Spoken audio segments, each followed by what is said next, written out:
Vous êtes sur RTL. Opération.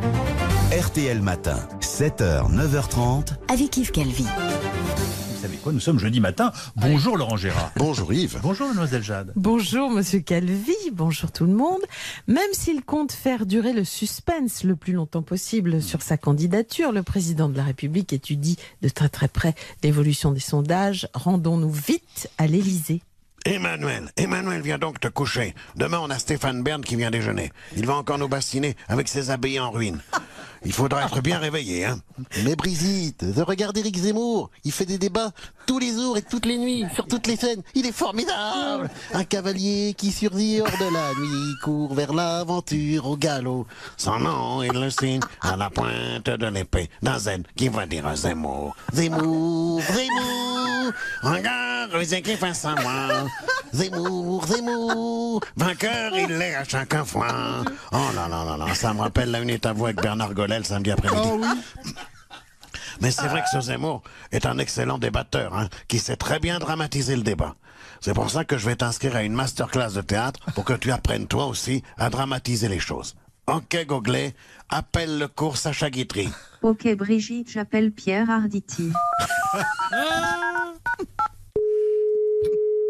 Allô, non, mais je crois pas. Non, qu'est-ce qui me dérange en plus une représentation de Fallait pas le dire au théâtre de la Renaissance? Ah, bonjour Pierre Arditi, c'est Brigitte Macron. Puisque je vous ai au téléphone, vous ne voudriez pas donner quelques cours à Emmanuel pour qu'il fasse moins employé de banque face à Éric Zemmour? Mais comment ça, des cours d'art dramatique à Macron? Mais non, mais je le crois pas. Non, mais je rêve. Non, mais c'est pas possible. Non, mais je rêve. Là, c'est lamentable. C'est affligeant. Non, mais foutez-moi la paix. Foutez-moi la paix. Bon, c'est pas grave. On va plutôt essayer de te donner une carrure de sauveur du monde à la James Bond face au terrible Monsieur Z comme Zemmour. Ok, Goglet, appelle Daniel Craig. Ok Brigitte, j'appelle le bègue.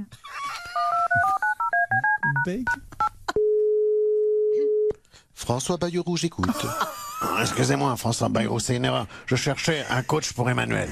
Mais il a déjà un coach. C'est moi. Souvenez-vous qu'il l'ait fait gagner en 2017. Souvenez-vous. Ah oui, bien sûr. Bah, je voulais plutôt quelqu'un comme James Bond 007. Qu'à cela ne tienne. My name is Roux. Bayrou. Bonjour Olivier Véran, vous allez bien?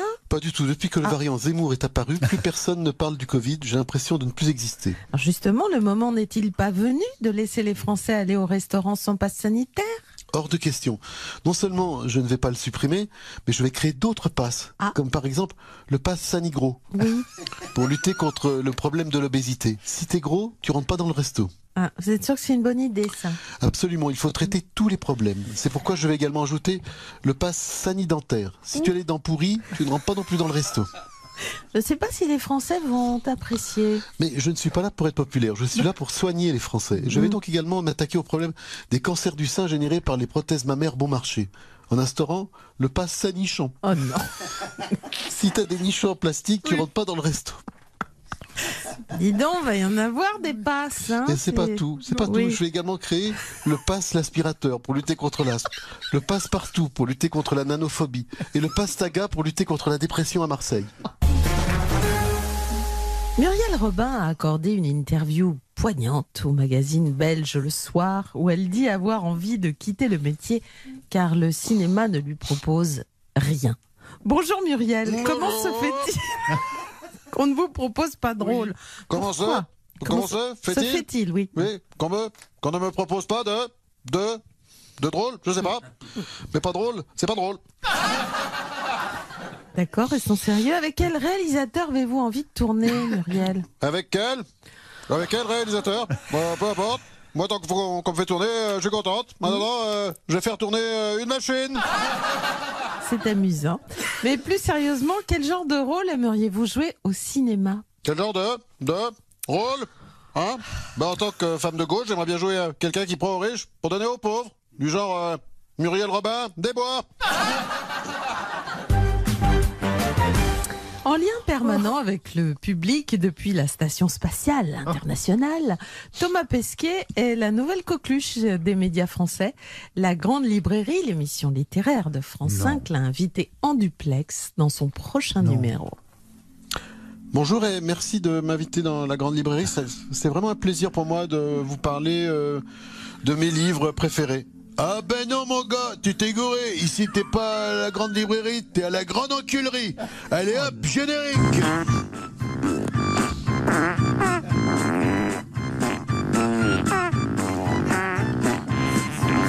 Bon alors, mon Thomas, tu te fais pas trop chier là-haut? Pas du tout, il y a beaucoup de choses à faire.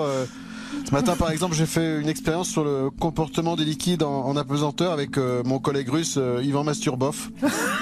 Ah d'accord, c'est pas la station spatiale, c'est la station faciale, hein. Mais qu'est-ce qui se passe? Qu'est-ce que c'est que ce bruit à la con là? J'ai posé mon saxophone sur un boîtier électronique et ça a bloqué. Ma collègue chinoise Tammy Tetong dans le sas de décompression. On n'est pas content. Oui, ça veut dire tu nous fais chier avec ton saxo en chinois. Comme vous le voyez, il y a une bonne ambiance, hein. Bah j'espère que les chiottes sont grands parce que vous allez l'air de vachement vous faire chier là-haut. Tiens, en parlant de chinois, à quoi elle ressemble la grande muraille de Chine depuis l'espace? On la voit bien, mais vue d'ici, elle est quand même vachement plus petite que ma bite. Ce matin, en faisant pipi, je me suis dit, ma bite, c'est la grande muraille de Pine. Oh, mais en fait, avec sa tête de premier de la classe, c'est un rigolo le gars, il est marrant le gars. Bon, je vous laisse, faut que j'aille libérer ma collègue chinoise, sinon je sens que ça va péter. Bon ben voilà, c'était Thomas Pesquet en direct de l'espace. La semaine prochaine, je recevrai la candidate écologiste Sandrine Rousseau, qui est tellement perchée qu'elle pourrait elle aussi se mettre en orbite. Et dans orbite, il y a bite. À la semaine prochaine. Je dois enchaîner là. La semaine prochaine, je ne sais pas. C'est pas Oui, bah c'est bon. Allons en paix. 11 Raphaël. ans N'en d'âge, rajoutez que pas. dis-je, 9 ans d'âge mental, 8 ans. Oui. Alors, c'est tant mieux d'ailleurs, hein, c'est pour ça que vous êtes là.